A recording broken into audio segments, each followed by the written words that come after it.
우리 하나님 말씀 마태복음 27장입니다.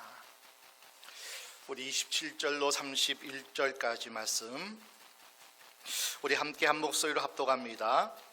이에 총독의 군병들이 예수를 데리고 관정 안으로 들어가서 온 군대를 그에게로 모으고 그의 옷을 벗기고 홍포를 입히며 가시 면류관을 엮어 그 머리에 씌우고 갈대를 그 오른손에 들리고 그 앞에서 무릎을 꿇고 희롱하여 가로되 유대인의 왕이여 평안할지어다 하며 그에게 침 뱉고 갈대를 빼앗아 그의 머리를 치더라. 희롱을 다한 후 홍포를 벗기고 도로 그의 옷을 입혀 십자가에 못 박으려고 끌고 나아가니라. 아멘. 주님의 몸된 교회, 지상교회죠. 이 교회의 기능과 역할은 다양합니다. 그래서 어떤 교회는 이름도 선교교회, 그렇게 해서 선교를 중점으로 하는 그런 교회 이미지를 갖고 있기도 하고요. 여러 가지 교회의 기능과 역할은 참 다양하죠. 성경을 통해서 보게 되면은 마태복음 4장에는 특별히 예수님이 이 땅에 오셔서 공생애를 시작하시면서 3대의 사역을 행하시면서 그것이 바로 교회의 중점적인 기능이기도 합니다. 천국 복음을 전파하시고 하나님의 나라에 세울 일꾼들을 말씀을 중심으로 해서 가르쳐서 제자 양육하셨고요. 그리고 약한 자, 병든 자, 귀신 들린 자를 치료하여 주시는 치유 사역이 우리 주님의 3대 사역이었습니다. 그래서 복음 전파와 말씀을 가르쳐서 제자 양육과 그리고 많은 질병든 자, 귀신 들린 자, 마음이 상한 자 치료하시고 회복하는 그 사역을 우리 주님은 실제적으로 공생의 기간 동안 하셨습니다. 초대교회가 사도행전 6장으로부터 시작되어지는데 그 공동체가 구제하는 일을 중점으로 또 그 교회의 기능을 또 감당하는 것도 봅니다. 그리고 베드로와 사도들은 말씀을 전무하고 기도하기를 전무하여서 그래서 교회는 또 예배하는 그 기능도 참 다양하고 절대적으로 중요하기도 합니다. 교회는 전도도 해야 됩니다. 구제도 해야 됩니다. 치유도 해야 됩니다. 그래서 많은 영육간의 약한 자들을 고치고 회복하는 그 역할도 우리 교회가 할 일입니다.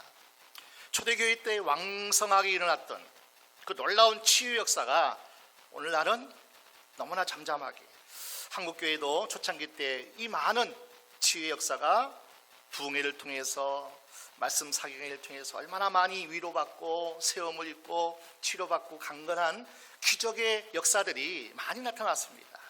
그런데 오늘날 이 치유의 역사가 많이 또 잠잠해지고 이것이 교회의 역할이 아니냐, 말씀으로 제자 훈련한다, 그런 중심으로 하는 교회들이 많이 있게 되었습니다. 이 모든 것이 교회에서 없어서는 안 될 중요한 사역일 겁니다. 그러나 그 중에 하나만이라도 우리가 꼭 지켜야 되고 마지막이라도 붙들어야 할 그 사역, 그 중심이 있다면은 예배 공동체일 겁니다. 하나님의 이 세상 교회는 함께 모여서 함께 찬양하고 함께 기도하고 함께 하나님의 말씀을 듣고 그 나라 위하여서 함께 더불어 모여 예배하는 이 예배 공동체가 진정한 가장 우선되어져야 되고 먼저가 되어져야, 그래서 성령의 기름 부으심, 주님의 임재가 넘치는 우리가 먼저 되어져서 교회에서 모여서 기도할 때 치유가 일어날 겁니다. 교회에서 모여서 기도하고 말씀 들을 때 성령의 기름 부으심이 충만하여서 권능의 사람이 될 겁니다. 그리고 나가서 주의 이름으로 구제도 해야 됩니다. 주님의 사랑으로 섬겨야 됩니다.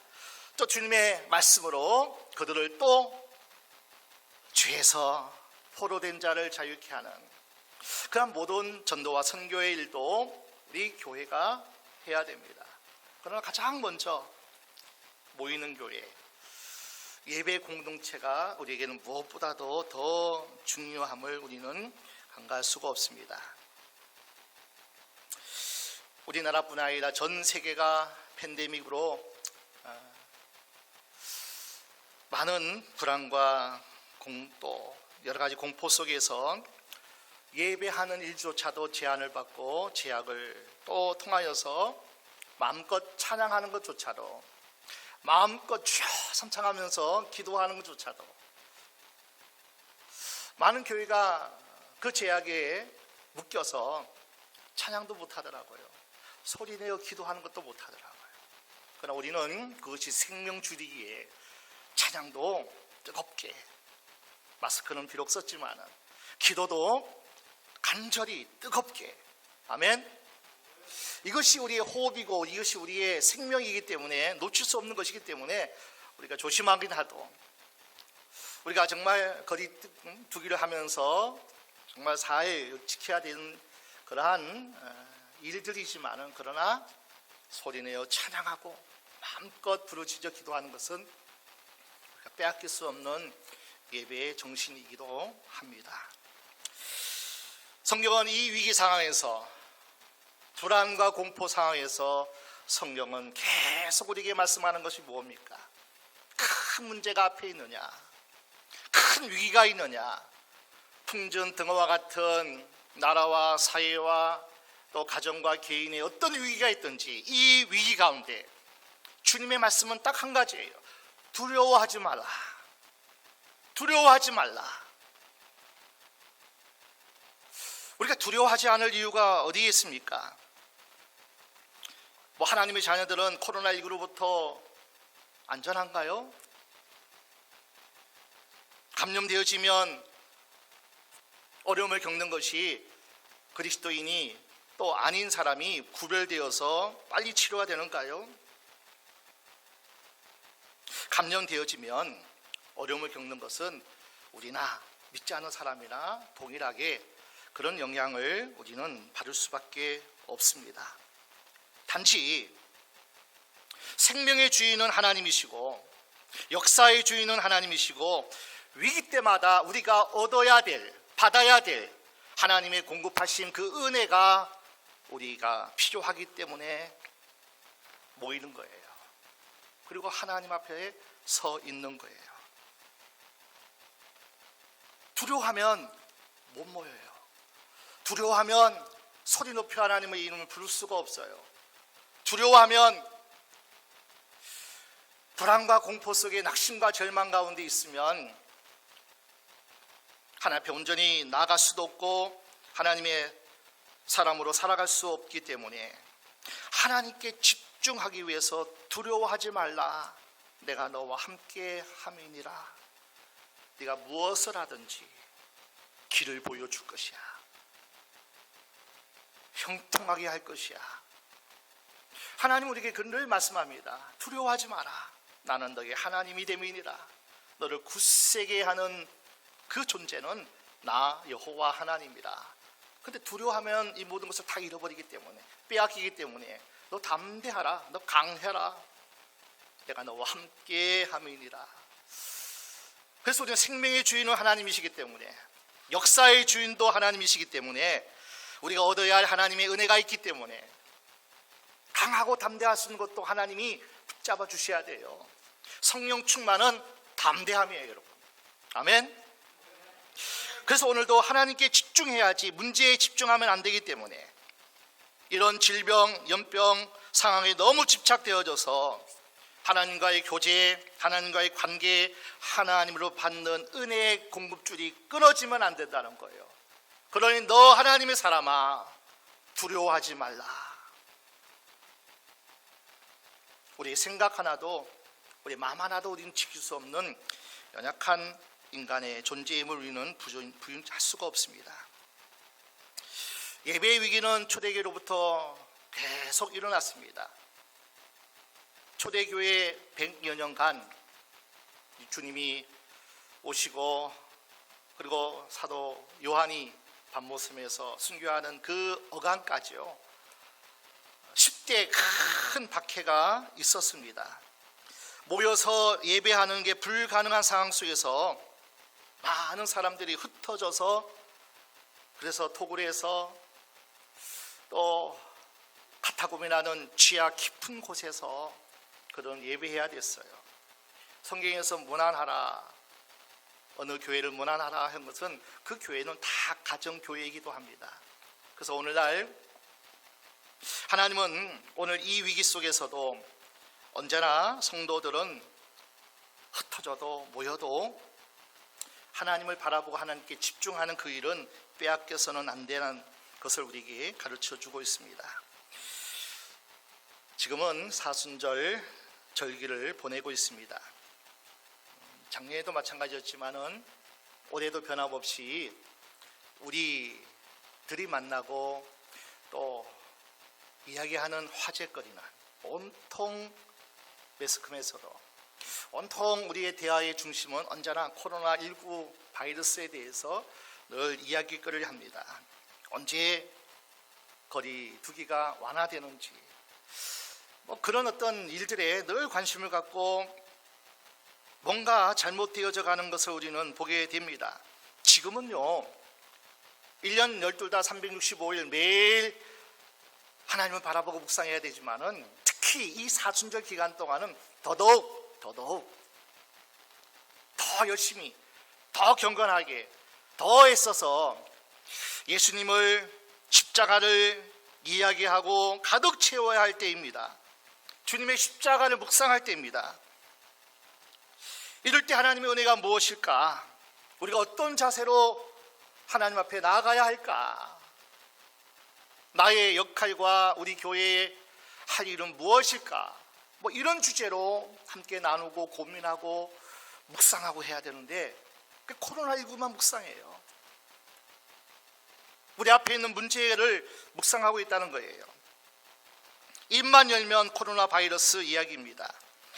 지금은 십자가를 바라보고 묵상하는 사순절 고난의 절기를 보내고 있습니다. 여러분, 기독교는요 십자가의 종교입니다. 신학을 공부하다 보면은 기독론이 나오고 우리 이 교회에 신앙생활하는 것을 세상에서는 종교를 그렇게 나눌 때 기독교라 그러죠. 기독교. 여러분, 기독교가 뭔지 좀 아십니까? 여러분, 기독교가 뭐죠? 기독교. 예수 믿는 사람들이 믿는 종교, 불교 말고 기독교. 기독교란 것은 한자로 기독이 바로 그리스도라는 뜻이거든요. 그래서 우리가 한자 문명에 있기 때문에 중국에서 그리스도를 기독이라고 표기하기 때문에 그냥 기독교가 된 거예요. 그래서 그리스도교가 기독교예요. 아멘? 기독론 그러면 예수론이에요. 예수론. 예수가 어떤 분이신가? 예수가 과연 어떤 일을 행하셨는가? 그래서 기독이란 것은 바로 그리스도라 하는 한자 표기이기 때문에 그 정도 우리가 알면 좋고요. 그래서 기독교는 십자가 종교입니다. 십자가 종교. 기독교는 예수가 중심입니다. 특별히 우리의 믿음, 복음은 딱 두 가지로 정의하면은 십자가와 부활이잖아요. 그의 탄생도 있지만은, 그의 사역도 있지만은, 그가 십자가에 고난 당하시고 죽으셨다. 죽으신 그가 부활하셨다. 그 이후로 승천도 있고 재림도 있지만은, 그러나 기독교를 딱 두 단어로 얘기한다면 십자가와 부활이 기독교입니다. 그래서 기독교는 그 중심은 바로 십자가입니다. 십자가. 사순절 고난 절기를 우리가 보내면서 이 십자가를 또 주님을 깊이 묵상하고 그분을 생각하는 그러한 귀한 시간들이 여러분에게 더 많이 있기를 주의 이름으로 축원합니다. 그래서 사순절 때면은 교회가 많은 프로그램을 이렇게 또 더 주님을 바라보는 그러한 순서를 많이 갖기도 하죠. 그래서 특별 새벽 사순절 새벽 기도도 하지. 그런 프로그램이 있지만 우리 교회는 늘 모여서 기도하고 특별히 할 일이 아니잖아요. 그죠? 특세가 우리는 필요 없잖아요. 매일 기도하니까요. 1년 365일 하나님 우리에게 주신 그 주님을 바라보고 십자가를 묵상하고 주님이 걸어가신 그 길을 따라가는 우리 교회는 1년 365일 바로 주님을 묵상하는 우리 교회인 줄로 믿습니다. 특별히 오늘 본문을 통해서 몇 가지 주님의 십자가를 묵상하면서 몇 가지 은혜를 우리가 함께 나누기를 원합니다. 먼저 오늘 본문 28절 말씀 보면은 그의 옷을 벗기고 홍포를 입히며, 예수님이 십자가에 달리실 때 발가 벗기움을 당하셨어요. 여러분, 옷이 벗겨진다는 것은 신분의 박탈이에요. 옷이 벗겨진다는 것은 수치입니다. 얼마나 부끄러움일까요? 우리 예수님은 당신의 옷은 벗기움을 당하시고 대신에 우리 모두의 허물과 죄를 다 덮어주신 거예요. 당신은 수치를 당하시고 우리의 죄의 수치, 부끄러움을 그에게 하나님은 다 담당시키시다는 거예요. 얼마나 수치를 드러내셨는지, 얼마나 조롱과 멸시를 당하셨던지. 그러나 그 주님의 모멸과 수치와 부끄러움은요, 우리의 하나님이 허락하실 그 의의 옷을 준비하신 거예요. 우리가 입을 영광의 옷을 그 십자가 위에서 당신은 다 벗김을 당하시고 우리에게 주셔야, 우리에게 입혀야 할, 하나님 앞에 서야 할 의의 옷과 영광의 옷을 하나님은, 우리 예수님은 그 십자가에서 준비하신 겁니다. 그 대신 주님은 홍포를 입으셨습니다. 빨간 자색 옷이라는 거죠. 성경은 이미 이사야 선지자를 통해서 우리에게 예언하셨습니다. 이사야 1장 18절 말씀 보니까 너희 죄가 주홍 같을지라도 희게 되어질 것이고 너희 죄가 진홍같이 붉을지라도 양털같이 되리라. 우리가 받아야 할 죄, 그 수치, 우리의 허물로 인해서 우리가 많은 사람에게 조롱당할 그 모든 것들을 십자가에서 다 당하셨다는 거예요. 죄값이죠. 허물로 지은 모든 죄의 결과 열매들이죠. 성경은 우리에게 많은 것을 얘기합니다. 너희 죄가 주홍 같다, 더 붉은 진홍 같다. 그러나 양털같이 되고 흰눈같이 되리라. 오늘 저와 여러분 그 십자가에서 주님이 벗기셨지만은 우리에게는 허물과 죄를 덮어주시는 그 홍포를 우리에게 입혀주신 거예요. 예수의 보혈로 다 덮어주신 거예요. 우리 갈라디아서 5장 24절, 그리스도 예수의 사람은 정과 욕심을 십자가에 못 박았느니라. 우리 그리스도인들은, 예수의 사람은요, 십자가에서 정과 욕심을 다 못 박은 저희들이에요. 이미 예수님께서 피 흘리심으로, 홍포를 입으심으로 우리의 죄는 다 덮어주신 거란 말이에요. 자, 우리는 어떤 존재인지 아십니까? 자, 갈라디아서 5장 2절 말씀 볼까요? 19절 말씀 보겠습니다. 자, 육체의 일은 현저하니 음행과 더러운 것과 호색과 우상숭배, 술수와 원수 맺는 것, 분쟁, 시기, 분냄, 당짓는 것, 불리함과 이단과 투기와 술취함과 방탕함과 또 그와 같은 것들이라. 자, 이러한 것들이 죄예요. 우리의 허물이란 말이에요. 육체의 일은 현저하니, 분명하니 더러운 거예요, 여러분. 냄새나는 거예요. 악한 거예요. 이러한 죄와 허물의 열매들을 우리 예수님께서 친히 담당하셨다니까요. 그 홍포를 입으심으로 그 옷이 바로 우리의 의의 옷이고, 그리고 영광의 옷이라는 거예요. 성경 한 구절 더 볼까요? 로마서 1장 29절 말씀이에요. 자, 곧 모든 불의, 추악, 탐욕, 악의가 가득한 자요, 시기, 살인, 분쟁, 사기, 악독이 가득한 자요, 수군하는 자요, 계속 비방하는 자요, 하나님을 미워하는 자요, 능욕하는 자요, 교만한 자요, 자랑하는 자요, 악을 도모하는 자요, 부모를 거역하는 자요, 우매한 자요, 배약하는 자요, 무정한 자요, 무자비한 자라. 32절 같이 읽습니다. 저희가 이 같은 일을 행하는 자는 사형에 해당하다고 하나님의 정하심을 알고도 하나님이 정하셨어요.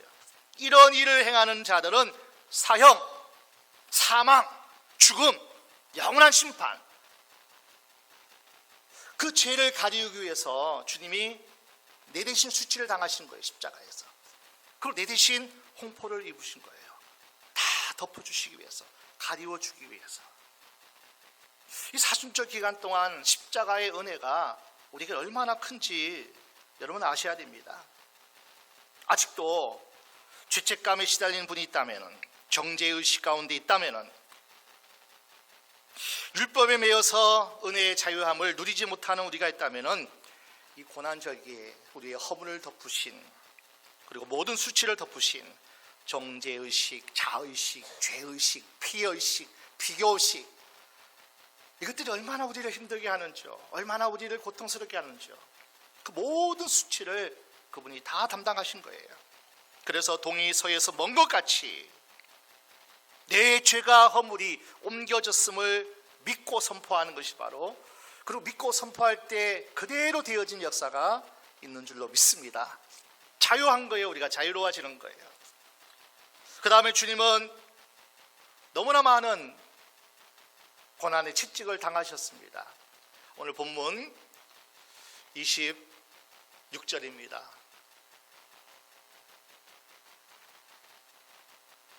마태복음 27장. 이에 바라바는 저희에게 놓아주고 예수는 채찍질하고 십자가에 못 박히게 넘겨주니라. 그 채찍은 잔인한 채찍입니다. 살이 찢겨지고요, 살이 터지고 피고랑이 만들어졌던 그 채찍이 바로 주님이 맞으신 채찍이에요.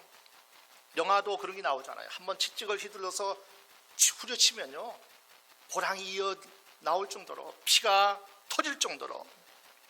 왜 그러냐는 거예요.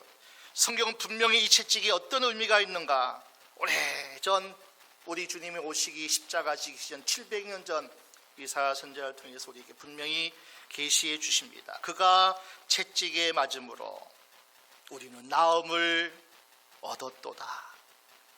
베드로 사도가 설교 가운데서도 베드로전서 2장 24절에 그가 채찍에 맞음으로 우리가 나음을 얻었나니, 그가 채찍에 맞음으로 살이 터지고 피가 쏟아나는 그 채찍에 맞는 고통을 통해서 우리가 다 나음을 입었다는 거예요. 이 세상 살아가면서 우리에게는 영적인 연약함이 있어요. 영적인 존재이기 때문에 마귀는 늘 우리를 공격하잖아요. 늘 불안하게 하잖아요. 늘 공포와 불안 속에, 두려움 속에 살아가게 하잖아요. 그래서 우리 영적인 연약함 때문에 내가 이것밖에 안 되나? 나는 왜 이렇게 불에도 넘어지고 물에도 빠지고, 이런 영적인 고통이 우리에게 있다는 겁니다. 내적인 고통, 마음의 번민, 불안, 두려움, 상처, 아픔, 눈물, 분노, 용서치 못함, 온갖 상처들이 우리 속에 있어요. 이 상처를 치료하기 위해서 우리 주님께서 채찍에 맞으실 것을 이미 하나님은 예고하여 주셨고, 그리고 주님이 직접 이 땅에 오셔서 그분이 맞으셨어요. 그 채찍이 아프다는 얘기는, 고통스럽다는 얘기는 우리의 죄의 짐이, 죄의 결과가, 대가가 그만큼 고통스럽고 너무나 크다는 거예요. 영적인 질병, 연약함만 아니죠. 육체적인 질병도 너무나 다양하고 많습니다. 세대가 악하면 악할수록 노인성 질환은 두말할 것도 없고요. 어린 소아 질환들이 너무나 우리 주위를 안타깝게 하는 것도 현실입니다. 불치병으로 암이, 에이즈가 더 심각한 이러한 전염병들이 우리의 질병의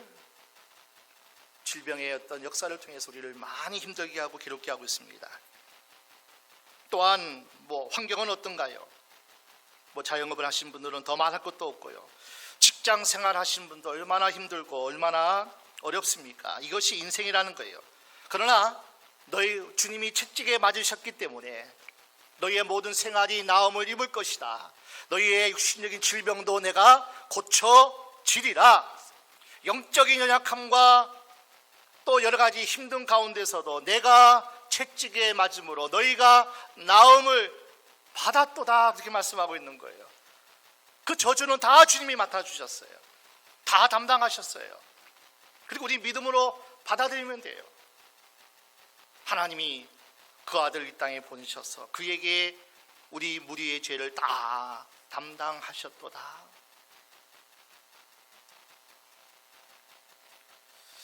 로마 군인들은 예수님을 조롱하기 위해서 머리 위에 유대인의 왕이라는 제패를 붙였습니다.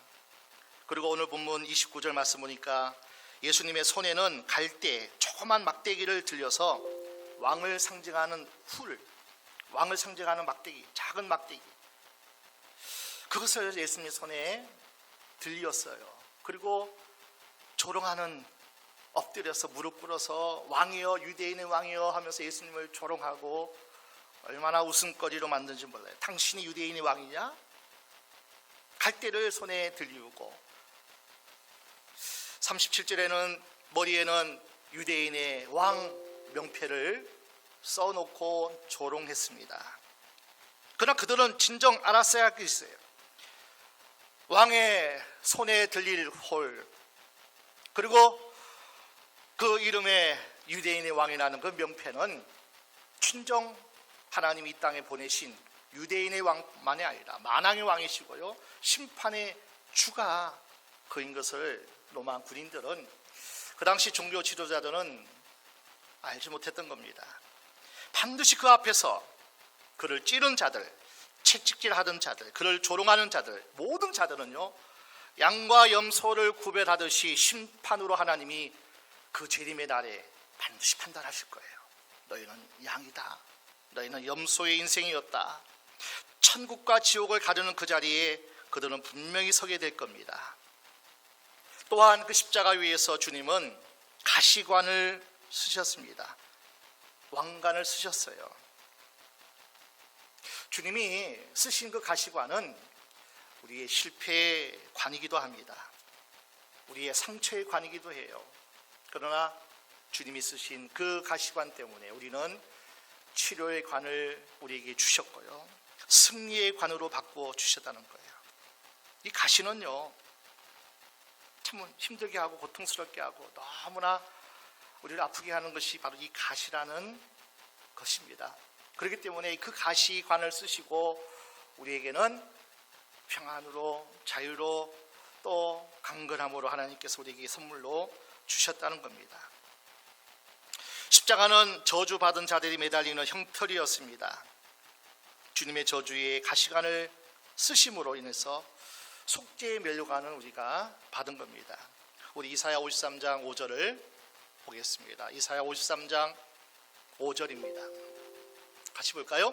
그가 찔림은 우리의 허물을 인하며 그가 상함은 우리의 죄악을 인함이라. 그가 징계를 받음으로 우리가 평안을 누리고 그가 채찍에 맞음으로 우리가 나음을 입었도다. 이 시간에 모든 두려움, 분노, 염려, 걱정, 근심, 마음의 상처, 영혼의 진통, 특별히 육체적인 연약한 우리가 있다면은 주께서 채찍에 맞으심으로 우리가 나음을 입었도다. 저주의 면류관을 쓰시고요, 저주의 심판을 받으시는 그 십자가 위에서 우리는 영광의 면류관, 속죄의 면류관을 우리가 받아 쓰는 겁니다. 이 사순절에 주시는 엄청난 은혜가 우리에게 약속되어 있습니다. 주님의 고난을 묵상하는 우리가 되어지기만 하면요, 그 십자가를 바라보고 그 십자가가 내 안에 심겨지기만 하면은 우리는 엄청난 신앙생활에 엄청난 능력이, 은혜가 우리에게 부어지는 귀한 시간들이에요. 더더욱 이 사순절 기간 동안은 더더욱 하나님이 약속하신 그 놀라운 치유의 은혜가 우리를 다시 한번 회복시키는 능력의 권세에 부어짐이 바로 오늘 우리에게 더 넘치게 부어진다는 사실입니다. 이러한 시간을, 우리에게 찾아온 두려움과 염려에 대한 그것으로 인해서 시간을 빼앗긴다면은 그 가시관은 주님의 머리를 찌르고 또 찔렀습니다. 주님께 상처를 받으심으로 우리의 모든 아픔이 다 치유되는 놀라운 은혜가 우리에게 부어지는 그 시간을 우리가 헛되이 보낸다는 겁니다. 지금은 코로나19로 전 세계가 혼돈 속에 있습니다. 무엇이 정답이고 무엇이 참인지를 지금 불분명합니다. 불투명합니다. 안개 속 정국입니다. 정치도 마찬가지고요. 경제도 마찬가지입니다. 전 세계가 비틀거리고 흔들거리고 있습니다. 모든 계획들이, 모든 일들이 다 중단되고 수정되어지고, 작년에 우리 옆에 일본에서도 올림픽이 이루어지지 못했잖아요. 올해는 과연 이루어질까? 다 중단되고 또 수정되어지고 또 포기해야만 하는 그러한 일상이 우리에게 주어지게 됩니다. 이런 때일수록 우리는 영적으로 먼저 우리의 속사람이 강건해야 될 줄로 믿습니다. 말씀과 기도로 충만해서요, 하나님의 임재, 하나님의 권능이 우리 가운데 나를 주장하게 해야 합니다. 이 시간도 하나님이 기뻐하시는 예배를 드림으로 실패의 관은 다 주님께 던져버리고요, 승리의 관을 하나님 우리에게 주시고자 하는 그 승리의 관을 우리가 취하고 우리의 머리에 씌워야 됩니다. 하나님은 언제나 위기를 기회로 만들어 주시는 분입니다. 막혔던 길도 하나님은 여셔요.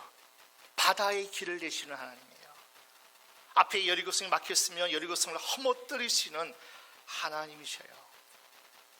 스룹바벨 앞에서 큰 산아 네가 무엇이냐, 평지가 되라. 성령이 하시면, 하나님이 도우시면, 하나님이 우리의 기도에 응답하시기만 하시면 못할 것이 없어요. 안 될 것이 없어요. 할 수 있거든이 무슨 말이냐, 기도하는 자에게는 능치 못함이 없느니라. 지금은 알곡과 쭉정이가 나누어지는, 갈라지고 있습니다. 사회만 양극화가 아니에요. 신앙, 믿음의 생활, 교회 생활의 양극화도 벌어지고 있어요. 이럴 때 많은 사람들이 낙심하고 절망하기도 하지만은, 이럴 때 믿음이 더 깊어지는 사람이 있다는 거예요. 어려울 때, 위기일 때 더 간절하게 하나님을 찾는 이들이 있다는 거예요. 알곡이 갈라져요. 쭉정이로 갈라져요. 어떤 이에게는 불같은 성령이 임하는 그 위기가 오히려 기회로 바꾸어지는 역사가 있기도 하고요. 어떤 이에게는 그 위기가 낙심과 절망, 나락으로 떨어뜨리는 이도 없지 않아 있다는 거예요. 가정도 마찬가지고 교회도 마찬가지 아니겠습니까? 이럴 때일수록 내가 하나님 앞에 알곡 신자임을 증명해야 할 때인 줄로 믿습니다. 나는 하나님의 자녀고 하나님께 구원받은 백성이고 나는 하나님의 신실한 종이라는 것을 증명하는 기회, 청명하는 때가 바로 이때입니다. 이때. 어려워보면, 문제 가운데 쌓여 있으면 그 사람의 신앙 본질을 우리가 알아볼 수 있다는 거예요. 성경에는 수많은 치료의 역사가 있습니다. 심지어는 구약의 엘리야나 엘리사는 죽은 자도 살리는 놀라운 치료 역사가 있다는 거예요. 불가능이 없다는 거예요. 생명에 주관하신 분이 하나님이시고 우리의 건강을 주장하시는 분도 하나님이시기에 하나님이 그 생명 살리시면 사는 거예요. 하나님이 치료하시면 치료받는 거예요. 우리 예수님이 이 땅에 오셔서 치료의 역사를 행하는 것을 쭉 제가 한번 찾아봤어요. 구체적으로 각종 질병을 치료하신 표적이 17건이더라고요. 나병한 자, 백부장의 하인 중풍병을 고치고, 베드로 장모의 열병도 고치시고, 12혈련증을 고치시고, 귀신을 쫓아내는 사건은 또 여러 가지 있고요. 우리 예수님도 죽은 사람 3명도 살리셨더라고요. 해당장 야이로의 딸, 나인슨 과부의 죽은 아들, 죽은 나사로까지 살리셨다. 그러니까 생명의 주관자가 하나님이라는 거예요. 우리의 육신의 질병, 연약함, 모든 것을 치료하고 회복하실 이가 하나님이라는 거예요. 그래서 우리는 하나님이 예수님을 통해서 우리가 그 모든 치유함의 은혜를 얻는 자 되었기 때문에 반드시입니다. 하나님은 기도하는 자, 하나님을 찾는 자, 하나님의 은혜를 사모하는 자에게 반드시 놀라운 치료 역사가 나타나게 하셨습니다. 사도 바울에게 육체의 가시가 있었습니다. 사도 바울이 얼마나 괴롭고 얼마나 힘들었으면 주님 앞에 드러내놓고 3번 간절히 기도했다라 그렇게 기록되어 있어요. 1번, 2번, 3번 뭐 그런 숫자 개념이 아닙니다. 아마 그 사단의 가시라는 아픔과 고통의 문제를 안고 아마 특별 작정 기도를 했던 것 같아요. 그것이 우리 교회가 했던 40일 작정이든지 100일 작정인지 모르겠어요. 오직 사단의 가시, 그 아픔을 위해서, 질병의 고통을 위해서 3번 크게 작정하고 기도 하나님 앞에 했습니다. 하나님, 이 가시가 너무 고통스럽습니다. 이 가시가 오히려 하나님의 일을 방해하는 것은 아닙니까? 자기가 다 이해할 수 없기 때문에 크게 3번을 하나님께 기도했습니다. 그때 하나님 응답이 뭔지 알아요? 고린도서 12장 말씀 보니까 내 은혜가 네게 족하도다.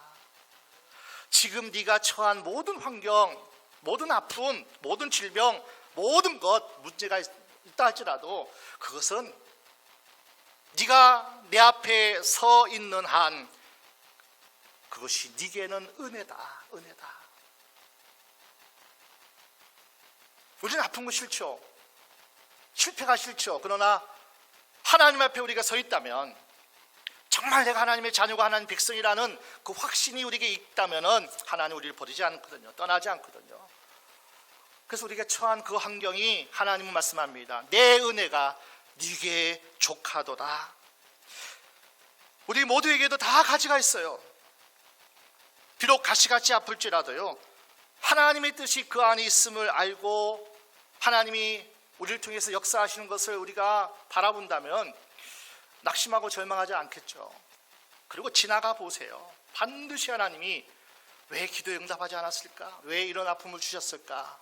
뒤돌아보면 그때 하나님이 내 기도에 응답하시고 환경을 열어줬다면 우리는 자빠지고 깨어지고 실패할 인생밖에 되지 않았으면 고백하지 않을 수 없어요.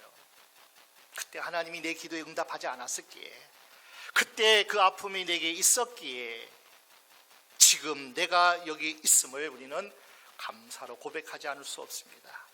제 인생사도, 우리 교회사도 마찬가지예요. 왜 하나님이 막으실까? 어떤 때는 며칠 있으면 알지만 어떤 때는 몇 달이 가야 돼요.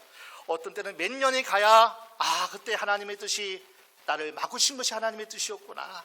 나를 사랑하셔서 나를 훈련시키기 위해서 하나님이 이러한 훈련 장소로 이러한 아픔 속에 나를 몰아넣으셨구나. 지나고 나니까 다 하나님의 은혜더라고요. 지금 내가 여기 서 있음에도 마찬가지고요. 지금 여러분이 그 자리에 앉아 있음이 하나님의 은혜인 줄로 믿습니다. 우리 교회는 특별히 영적인, 내적인, 육체적인 고통을 치유하는 교회입니다.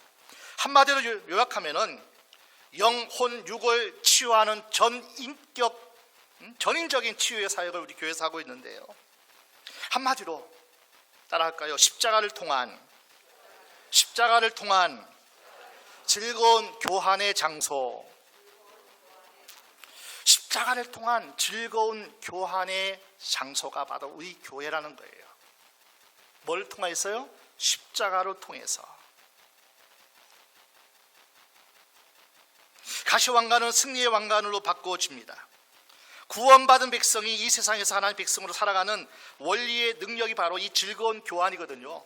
그 즐거운 교환, 하나님이 쓰레기 같은 거는 다 받으시면서도요, 좋은 것으로 다 주시면서도 하나님이 너무 즐거워하셔요. 너 온갖 쓰레기 다 갖고 와, 너 아픔 다 갖고 와, 너 질병 다 갖고 와, 너 고통, 세상의 모든 문제 다 갖고 와. 쓰레기 같은 거예요. 냄새 나는 거예요.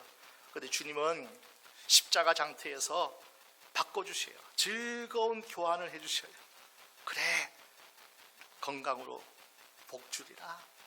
너 단단하게 담대함으로 내가 널 치유하리라. 하나님께서 얼마든지 즐거운 교환을 해주는 곳이에요.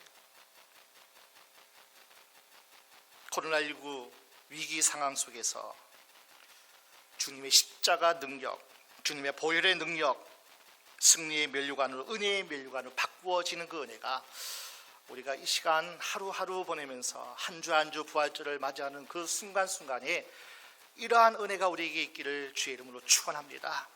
십자가의 능력으로만 돼요. 십자가 흘리신 보혈의 능력으로만 됩니다. 그 은혜가 우리에게 부어지면 얼마든지 해요. 하나님이 우리에게 좋은 것으로 바꿔주시고 새롭게 하는 은혜가 있다는 거예요. 여러분, 마귀는요 끊임없이 역사합니다. 가장 먼저 예배를 빼앗아갈 거예요. 기도와 찬양을 빼앗아갈 거예요. 하나님을 찾고 하나님 앞에 나가는 그 길을 다 막고 차단하려고 실패의 무기를 우리 가운데 던집니다. 마귀는 아주 간교한 무기가 있어요. 게으르고 나태하게 만듭니다. 교회를 파괴하는 무기를 우리에게 던집니다. 그러나 하나님 나라의 원리는 이런 때일수록, 위기 상황일수록 성도를 살려내는 교회가 바로 진정한 하나님이 꿈꾸는 교회인 줄로 믿습니다. 꺼진 불을 일으키는 거예요. 예배 영광을 다시 한번 재현하고 경험하고 더 극대화시키는 거예요. 교회를 살리고 교회를 부흥케 하는 역사, 하나님이 위기 가운데서도 그 일을 하신다는 거예요. 마귀는 끊임없이 실패의 무기를 던지는데요, 그게 바로 뭔지 아요? 죄고 상처고 용서치 않음이고 두려움이고 염려고 근심 걱정을 끊임없이 우리 가운데 갖다 줍니다. 그러나 성령이 우리에게 제공해 주는 무기는 딱 하나예요. 십자가 위에서 우리 예수님이 우리의 모든 상처와 실패와 연약함을 친히 담당하셨다. 이 믿음으로 확신을 갖고요, 이 믿음으로 기도하고 이 믿음 가지고 선포하면은 우리는 언제나 승리할 줄로 믿습니다. 십자가의 무기예요. 보혈의 무기예요. 성령의 무기밖에는 마귀의 무기를 이길 다른 방도는 없습니다. 이 무기로 우리는 위기 시대를 기회로 만들어낼 겁니다. 더 하나님 앞에 가까이 달려나가게 할 겁니다. 십자가는 교환의 장소입니다. 십자가는 역전의 장소예요. 안 될 것 같은데, 끝날 것 같은데, 다 끝났는데, 그러나 하나님은 여전히 살아계시고요, 그 하나님은 여전히 우리를 독생자까지 주시기를 기뻐하신 하나님의 사랑이 있고요, 그 사랑이 우리를 오늘도 이 시간 우리 가운데 있기 때문에 우리의 약점이 무엇인지, 우리를 아프게 하는 가시가 무엇인지, 여러분을 힘들게 하는 그 어려움과 그 실패가 무엇인지, 앞이 캄캄하고 보이지 않는 우리의 현실이다 할지라도 여전히 하나님은 십자가를 통해서 우리에게 은혜 베푸시기를 원하셔요. 여러분, 문제 묵상하지 마시고요, 위기 가운데 여전히 나를 바라보고 계시는, 나의 기도의 찬양에 귀 기울이시는 하나님을 묵상하시고, 우리가 히브리서 12장 2절 말씀에 믿음의 주, 나를 온전케 하신 예수를 바라보자. 믿음의 주, 그분은 확실합니다. 나를 온전케 하시는 분이에요. 십자가 능력으로, 주님의 보혈의 능력으로 나를 완전케 하실 그 주님을 묵상하고 또 묵상하고 그 주님을 바라보고 승리하는 우리 모두가 되시길 주의 이름으로 축원합니다. 축원합니다.